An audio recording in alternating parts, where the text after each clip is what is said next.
ধরে Bangladesh border guard বিজিবির সাথে ভারতের বর্ডার গার্ড বিএসএফ এর মধ্যে ব্যাপক উত্তেজনা দেখা দিয়েছে। সীমান্তে প্রায় প্রতিদিনই ভারতীয় বর্ডার গার্ড বিএসএফ বাংলাদেশের ভিতরে তাদের নাগরিকদেরকে পুশিং করার চেষ্টা করে, কিন্তু প্রতিদিনই বাংলাদেশ বর্ডার গার্ড বিজিবি সেগুলোকে রুখে দেয়। এমনকি বর্তমানে বাংলাদেশ বর্ডার গার্ড বিজিবি ভারতের চোখে চোখ রেখে কথা বলছে। আপনারা অনেকেই আমাদের কাছে জানতে চেয়েছেন যে ভারতের বর্ডার গার্ড বিএসএফ নাকি বাংলাদেশ বর্ডার গার্ড বিজিবি কে বেশি শক্তিশালী, কাদের হাতে সব থেকে বেশি আধুনিক অস্ত্র রয়েছে।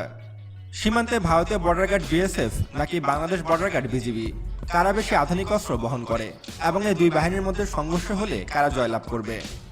তো বন্ধুরা, আজকের ভিডিওটিতে আমরা দেখতে চলেছি ভারতের বর্ডার গার্ড বিএসএফ এবং বাংলাদেশ বর্ডার গার্ড বিজিবির মধ্যে সামরিক তুলনা এবং এই দুই দেশের সীমান্তরক্ষী বাহিনীর মধ্যে কারা বেশি আধুনিক অস্ত্র ব্যবহার করে এবং বাংলাদেশ বর্ডার গার্ড বিজিবি এবং বিএসএফ এর মধ্যে যুদ্ধের ইতিহাসও তুলে ধরব আজকের এই ভিডিওটিতে। তাই আজকের এই ভিডিওটি অনেক বেশি গুরুত্বপূর্ণ এবং ইনফরমেটিভ হতে চলেছে, তাই ভিডিওটি মনোযোগ সহকারে একদম শেষ পর্যন্ত দেখতে থাকুন। তো চলুন শুরু করা যাক। বন্ধুরা, আমরা প্রথমে কথা বলবো ভারতীয় বর্ডার গার্ড বিএসএফ সম্পর্কে। ভারতের বর্ডার গার্ড বিএসএফ প্রাইমারি অস্ত্র হিসেবে তারা ব্যবহার করে তাদের নিজস্বভাবে তৈরি INSAS রাইফেল। INSAS রাইফেলটি ভারত নিজস্বভাবে তৈরি করেছে এবং এটি অস্ট্রিয়ান রাইফেলের কপি। এই রাইফেলটির বেশ কয়েকটি খারাপ দিক রয়েছে। প্রথম খারাপ দিকটি হলো এর রাইফেলটি যে কোনো সময় জ্যাম হয়ে যায়, অর্থাৎ এই রাইফেলটির ভিতরে যে বুলেটগুলো রয়েছে সেগুলো অনেক সময় জ্যাম হয়ে যায়, ফলে রাইফেলটি যে কোনো সময় অচল হয়ে যেতে পারে। ভারতীয় সেনাবাহিনী, ভারতীয় বিএসএফ এবং ভারতীয় বিমান বাহিনী বারবার এই রাইফেলটিকে ক্যান্সেল করার পরেও ভারতীয় সরকার এটিকে জোরপূর্বকভাবে তাদের দেশের সেনাবাহিনীর হাতে তুলে দিয়েছে। এই অস্ত্র নিয়ে শত্রুর সামনে দাঁড়ানো আর সুইসাইড করা একই কথা। এটা আমার কথা নয়, এটি ভারতীয় সেনাবাহিনীর কথা। তবে ভারত বর্তমানে এই রাইফেলটির উন্নত সংস্করণ তৈরি করার চেষ্টা করছে। হয়তো ভবিষ্যতে এই রাইফেলটির এই সমস্যা থাকবে না, কিন্তু বর্তমানে যেসব সেনাবাহিনী ভারতের বর্ডার গার্ড বিএসএফ এই অস্ত্রটি ব্যবহার করছে তাদের সেই সব অস্ত্রে বিভিন্ন সমস্যা দেখা দিয়েছে। বর্তমানে ভারতীয় সেনাবাহিনী, ভারতীয় বর্ডার গার্ড এবং ভারতীয় বিমান বাহিনী মিলে প্রায় 9 লক্ষ পিস এই রাইফেলটি ব্যবহার করে, ফলে বৃহৎ সংখ্যক রাইফেল পরিবর্তন করা অসম্ভব। আর সম্ভব হলেও প্রায় 10 থেকে 15 বছর লেগে যাবে ভারতের। INSAS ছাড়াও ভারতের বর্ডার গার্ড রাশিয়ার তৈরি AK-47 ব্যবহার করে থাকে, কিন্তু খুবই কম সংখ্যক এই অস্ত্রটি তাদের হাতে রয়েছে। এছাড়াও তারা মেশিন গান হিসেবে ব্যবহার করে থাকে FN MAG মডেলের মেশিন গান, যেটি বেলজিয়ামের তৈরি। বর্তমানে ভারতীয় বর্ডার গার্ড বিএসএফ এর হাতে প্রায় 200 থেকে 250টির মতো এই ধরনের অস্ত্র রয়েছে। এছাড়াও সেমি মেশিন গান হিসাবে ভারত ব্যবহার করে থাকে COS MP5A3, যেটি একটি শর্ট রেঞ্জের MP সাইজের মেশিন গান। সম্মুখ যুদ্ধের ক্ষেত্রে এটি খুবই গুরুত্বপূর্ণ একটি অস্ত্র।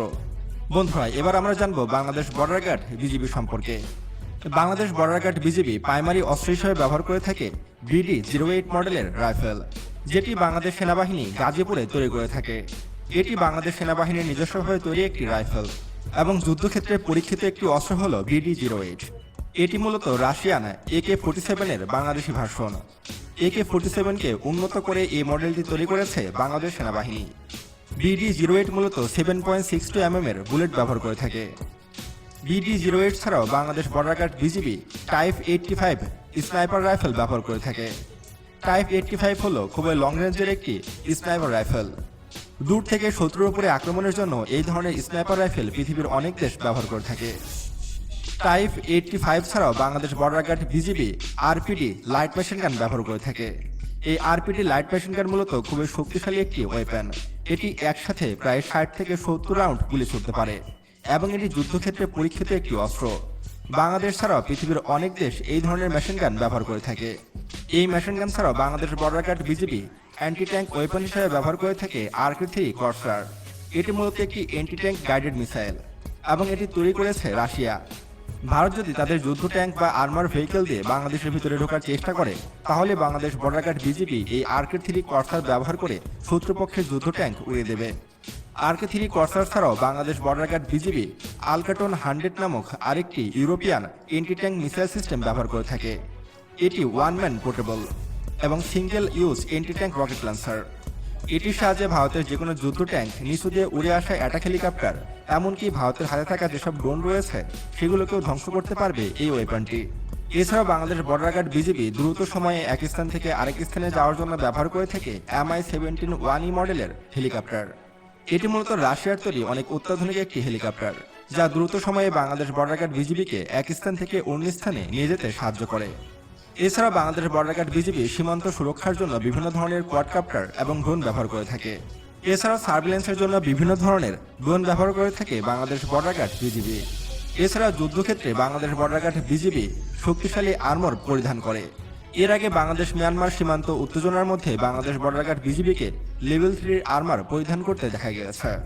এখন যদি আমরা ভারতীয় বর্ডার গার্ড বিএসএফ এবং বাংলাদেশ বর্ডার গার্ড বিজিবির মধ্যে তুলনা করি, তাহলে আমরা দেখতে পাচ্ছি যে সব ক্ষেত্রেই বাংলাদেশ বর্ডার গার্ড বিজিবি ভারতের চেয়ে অনেক গুণ এগিয়ে রয়েছে।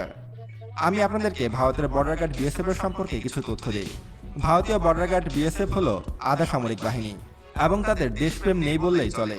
অনেক সময় তারা গরুর গোমূত্র পান করে সীমান্ত পাহারা দেয়, আর গোমূত্র পান করে কখনোই বাংলাদেশ বর্ডার গার্ড বিজিবির সাথে যুদ্ধে জেতা সম্ভব নয়।